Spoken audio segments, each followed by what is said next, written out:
Салам достор, байланышта Санчо Бей каналы. Бүгүн 2014-жылы чыгып болгон окуядан алынган Сынбагандар аттуу тасманы көрөбүз. Экинчи дүйнөлүк согуш учурунда америкалык жоокерлер япондордун колуна түшүп, болуп көрбөгөндөй кыйноо көрүп, бирок эркиндиктен үмүттөрүн үзүшкөн жок. Көрүүгө даяр болуп калсаңыздар, акырындан тасмага өтөлү.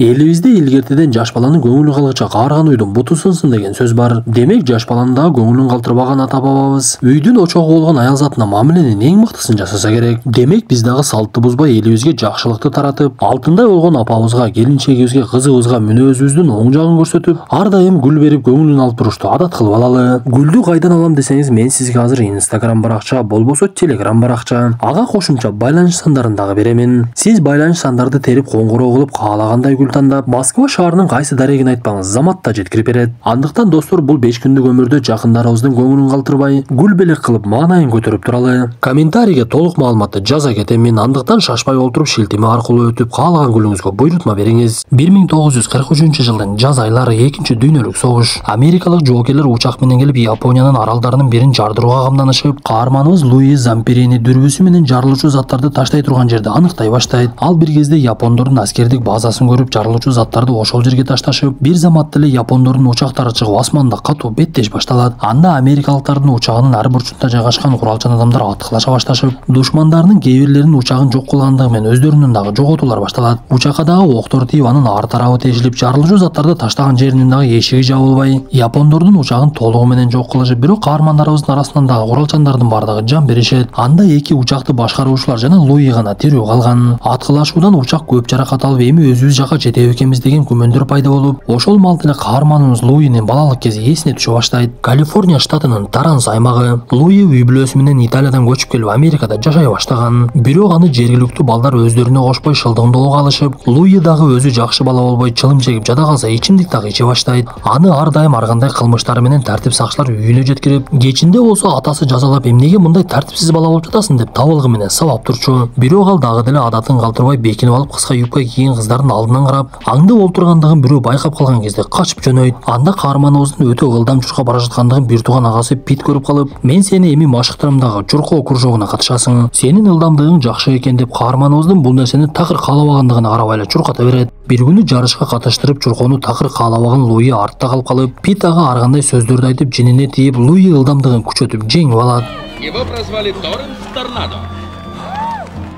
Ошол күндөн баштап каарманыбыз чуркоо менен алектенип, бул убакта чоң жигитке айланып, штаттын эң мыкты гүлүк аталып, анын кайман аты Торнадо болуп калат. Ал ар кандай жарыштарга катышып, ага тоскоолдук кылганына карабай, жеңишти эч кимге бербей, 1936-жылы Германияда өтө турган жайкы олимпиадалык оюнга барганга мүмкүнчүлүк алат. Ошентип каарманыбыз Берлинге жөнөп, аны узатып келген агасы Питке ыраазычылыгын билдирип, ушул деңгээлге мени сен жеткирдиң деп аны менен коштошуп поездга түшөт. Бирок каарманыбыз 5 чакырым чуркоодо ийгиликке жете албай 8-орунду алып, кантсе да акыркы айлампада өтө чуркагандыгы үчүн рекорд коюп жетишет. Биз ушул убакта кайрадан согуш учурундагы 1943-жылга кайтабыз. Анда каармандарыбыз учагы менен өздөрү жака жетишип, бирок жаракат алган учакты кондуруш өтө чоң татаалдыкты жаратып, дөңгөлөктөрү сынып эки жака кайып, кантсе да акыр аягы аман эсен конушат. Бул убакта каарманыбыз тапшырма жок мезгилде дагы деле чуркап өзүн өзү машыктырып жүрчү. Бир күн эле аларга кайрадан башка тапшырма берип, мурдагы шериктери өлүп калгандыктан башка жоокерлерди кошуп беришип, жанагы буга чейин талкаланган учакты толук оңдобой эле кайрадан жөнөтүп жиберишет. Көрсө аларга чейинки кеткен учак көздөгөн жерине жетпей деңиздин ортосунда кулап түшүптүр. Каармандарыбызды болсо ошол учактын адамдарын куткарып келгиле деп жөнөтөт. Бирок бардыгы тескерисинче болуп, каармандарыбыз бара жаткан учак ошол малда бузула баштап, учактын сол канатындагы кыймылдаткычтар иштен чыгып, алар Тынч деңиздин үстүнө кулап түшүшөт. Кырсыктан кийин көпчүлүгү учак менен кошуп деңиздин ичине чөгүп кетишип, каарманыбыз Луи, учактын башкаруучуларынын бири Фил жана Мак деген бала тирүү калышат. Алар кырсык учуруна даярдалып койгон үйлөнүүчү кайыкка олтурушуп, Фил башынан жаракат алгандыктан анын башын таңып канды токтотуунун аракетин көрүшөт. Ошентип алар качан куткарылат белгисиз айтор 2 даана шоколад, бир бөтөлкө суусу менен гана Тынч деңиздин ортосунда калып кетишти. Луи дароо эле бардыгына шартты түшүндүрүп, шоколадты күнүнө 2 жолдон гана тиштейбиз. Сууну 3 чутумдан ичебиз десе, Мак өзүн аябай жаман сезе баштайт. Ошентип алар деңизде биринчи түнүн өткөрүп эртеси асмандан учак байкашып, ага кыйкырып белги бере турган тапанчаларды аткыласа дагы учак аларды көрбөй эле өтүп кетет. Эң эле кызыгы Мак түн бир убакта туруп шоколадты жеп, сууну болсо ичип салыптыр. Анда каармандарыбыз жиндери келип эмне кылышын билбей Макты жаман көрүшүп, бул убакта арадан 3 күн дагы өтүп кетет. Соосо ооздору кургап, курсактары ачып, ал жок жатып калышып, алардын кайыгына конгон чымчыкты кармоо алып тирүүлөй союп жейбиз деп, бирок табиттери тартпай кусканга дагы жетишишип, акыр аягы колунда бар нерселер менен балык улоону чечишет. Анда каармандарыбыздын ою ишке ашып, балык кармоо алып аны тирүүлөй эле кезек менен жей башташат. Бир кезде Фил сөз баштап, мен ушундай деңиздин үстүндө калып кеткен адамдар жөнүндө гезиттен окудум эле. Алар 24 күн дегенде гана табылышкан, дээрлик бардыгы тирүү калып, бирок арасынан көпчүлүгү келеси болуп калыптыр. Ошондуктан биз бири-бирибиз менен сүйлөшүүнү токтотпойлу, буйруса бизди дагы табышат. Сабыр кылсак бардыгы жакшы болот деп өздөрүн-өздөрү сорото баштайт.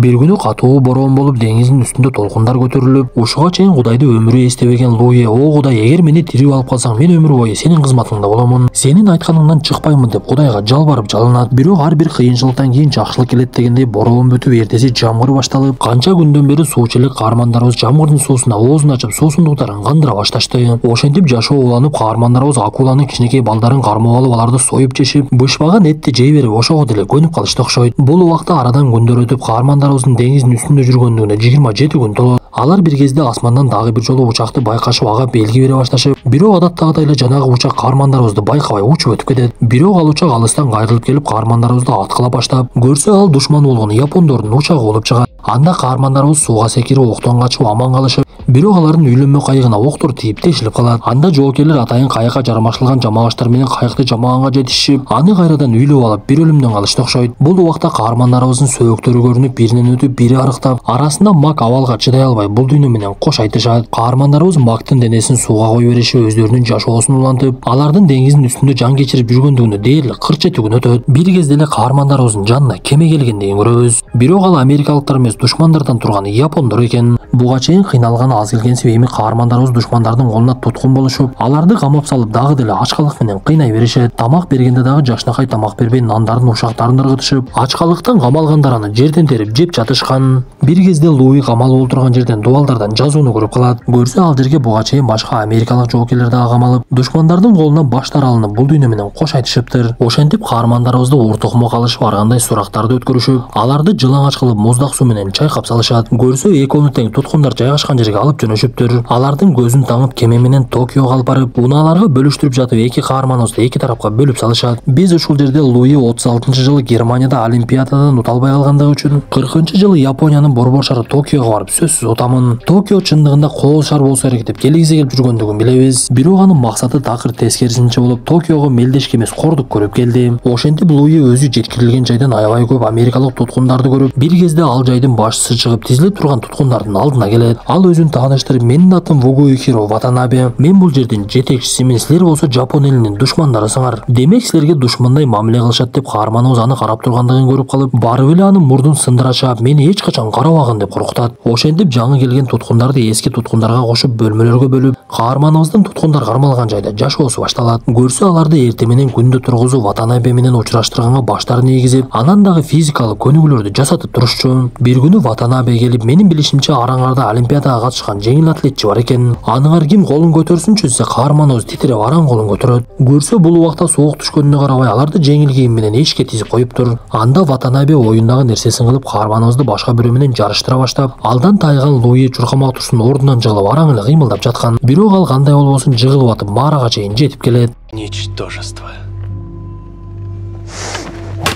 Каарманыбыз жеңилип калгандыгы үчүн Ватанабе анын айыгып келе жаткан бетине кайра чаап, Луинин бети башы кызарып, кайрадан жаракат пайда болот. Көрсө туткундардын тамак ашы үчүн өздөрүн иш кылдырып, андан соң ажатканасындагы өздөрүнө тазалатып, жоокерлер бир күнү ажаткананы тазалап жатып, америкалык учактарды байкашат. Демек Америка бул убакта душмандарды жеңип жакындап келе жаткандыгы сезилди. Бир күн эле Жапон жоокерлери туткундар жаткан жерге күтүүсүз кирип текшере башташып, алардын арасында бир туткун бекитип койгон кагаздарды таап алышат. Көрсө ал кагаз карталардын кыркындысы экен. Анда жапондор туткунду уртук укмук алышып ага кыйноо көрсөтүшүп, бул нерсени көргөн Луи туткундардын арасындагы капитан менен сүйлөшүп калып, мен буну өлтүрбөсөм болбойт. Бул Ватанабени өз колум менен өлтүргөндөн кийин мени өлтүрүп койсо деле ыраазымын. Мен чыдай албай калдым десе, капитан анын сөзүнөн кайтарып, биздин эң чоң жеңишибиз согуштун аягына чейин өлбөй тирүү калыш. Биз буларга өзүбүздүн сынганыбызды көрсөтпөшүбүз керек. Ошондуктан өзүңдү жамандыктан алысыраак алып жүр деп айтат. Бирок Ватанаби каарманыбызга өч болуп калгандай эле бир күнү түнү келип сабай баштайт. Көрсө Жапониянын үн алгысында иштегендер Олимпиаданын катышуучусу туткунда олтургандыгын угушуп, аны өздөрү менен алып кетишип үн алгыга чыгарууну чечишет. Анткени бул убакта каарманыбыз тууралуу кабар чыкпай калгандыгына 2 жыл болуп, аны үйүндөгүлөргө өлдү деп жеткирип коюшуптур. Анда үн алгыдагылар Луини жуунтуп тазалантып өздөрү менен алып барышып, ага атайын кагаз жазып беришип үн алгыга сүйлөтүп башташат. Каарманыбыз атасына, апасына жана агасы Питке салам айтып өзүнүн тирүү экендигин билдирип, мен бул жакта туткунда болгонум менен мага жакшы мамиле жасап жатышат. Буйруса согуш бүтсө сиздерге аман эсен барамын деп сөзүн бүтүрөт. Ошентип ал акыркы 2 жылдан бери биринчи жолу адамга окшоп тамактанып, бир кезде жанагы үн алгынын жумушчулары келип ага дагы бир кагаз берет. Көрсө алардын максаты бул жолу каарманыбыз Американы жамандаш керек болчу. Бирок Луи бул нерседен баш тартып, аны кайрадан туткундар камалган жерге алып барып, Ватанаби буйругун берип, дароо эле Луинин колун байлашып, сен жакшы сөзгө көнбөгөн неме экенсиң. Үн алгыдагылардын сунушун да укпай коюпсуң. Эми өзүңдөн көр деп ал жердеги туткундардын алдын алып чыгып, ар бириң Луинин бетине бирден уруп чыккыла деп буйругун берет.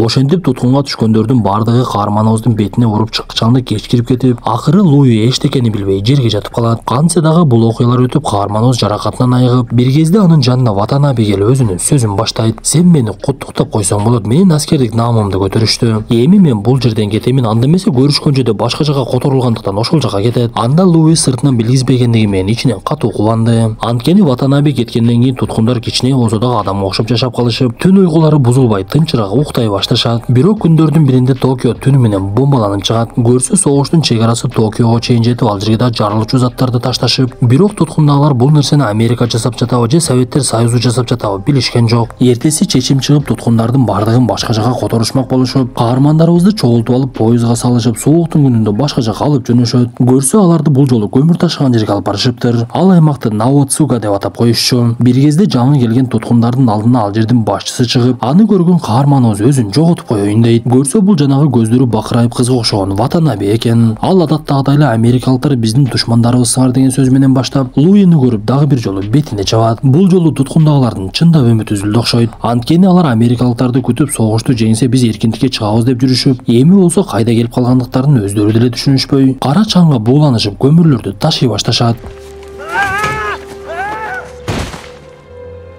Кээ бири жасап жаткан ишти көтөрө албай ошол жерде өлүп калышып, каарманыбыз көмүр ташый берип чарчагандыктан ордунда туруп калат. Анда жапон жоокерлеринин бири аны Ватанабенин алдына алып барып, Ватанаби каарманыбызды жазалоо максатында ал жердеги оор жыгачтардын бирин көтөр деп буйруйт. Араң эле күчү калган каарманыбыз жанагы жыгачты кыйынчылык менен көтөрүп, Ватанаби жоокерлерине буйрук берип, эгер жыгачты түшүрө турган болсо атып салгынын. Кыйындыгын мына эми сынайбыз деп айтып, окуяны карап турган жоокерлер дагы туткундар дагы унчукпай калышып, бардыгы Луини карап эми эмне болот деп күтүп калышат. Анда Луи жини келип Ватанаби буга чейин көзүмдү караба деген сөзүн эстеп, жыгачты башынан өйдө көтөрүп кыйкырганча эле Ватанабини тике карап туруп алат. Анда жапон аскер башчысы дагы чыдабай кетип, каарманыбызды келип ургулап баштап, Луи 1-2 соккудан кийин эле өзүн жоготот. Ватанаби болсо чарчагы жагында уруп Луини сындыра албастыгын түшүндү окшойт. Каарманыбыз болсо алган жаракаттарынан ойгоно албай түнү менен ошол жерде жатып, бул убакта согуштун аягына чыгарына аз эле калган болчу. Анда жапондор туткунга түшкөндөрдү жок кылалы деп аларды атайын бир көлмөгө топтошуп, аткылайын деп калган мезгилде эле алыстан учактын үнү угулат. Көрсө бул америкалыктардын учагы экен. Ал Жапониянын үстүндө эркин учуп жүргөндүгүн көргөн каармандарыбыз согуштун бүткөндүгүн түшүнүп, бири-бирин кучактап ошол күнгө жеткендигине кубанып өзгөчө сүйүнө башташат. Америкалык жоокерлер өздөрүнө келип курсагын тойгузуп, каарманыбыз биринчи эле Ватанабинин бөлмөсүнө кирип аны таппай коет. Ошентип канча жылдан кийин туткундагылар үйлөрүнө кайтып келишип, каарманыбызды ата-энеси агасы менен тосуп алып, аларды кайра көрөм деп ойлобогон Луи кучактап эле ыйлай баштайт. Биз мындан соң чыныгы жашоодогу Луинин сүрөтүн көрө баштайбыз. Ватанаби болсо согуштан кийин кылмышкер катары көп жыл изделип, бирок кийин Америка Жапония менен элдешип Ватанабини да кылмышкерлердин катарынан чыгарат. Луи болсо деңиздин үстүндө Кудайга берген убадасын аткарып динге берилип, жашоосун бактылуулукта улантыш үчүн өткөн нерселерди унутуп бардыгын кечирүүнү чечет. Ал Жапонияга кайтып барып аларды кайтарып жүргөн жоокерлерге жолугуп аларды кечиргендигин айтып, бирок Ватанаби каарманыбыз менен жолугуудан баш тартып коет. Ошентип Луи 80 жашында Японияда дагы бир жолу олимпиадалык оюндар өтүп, бул жолу каарманыбыз ал жака мейман катары чакырылып, олимпиадалык отту көтөрүп калып чуркайт. Ал ошентип 2014-жылы 97-ге чыкканда гана бул дүйнө менен кош айтышты. Көрсө ажалың жетпесе башыңдан эмне өтсө дагы өлбөйт экенсиң да. Достор, ушуну менен бүгүнкү тасмабыз дагы аягына чыкты. Тасма жакса мыкты белгисин басып каналыбызга сөзсүз каттала кетиңиз. Анткени катталуучуларыбыздын көбөйүүсү бизге күч кубат берип, дагы мыкты тасмаларды чыгарууга түрткү болот.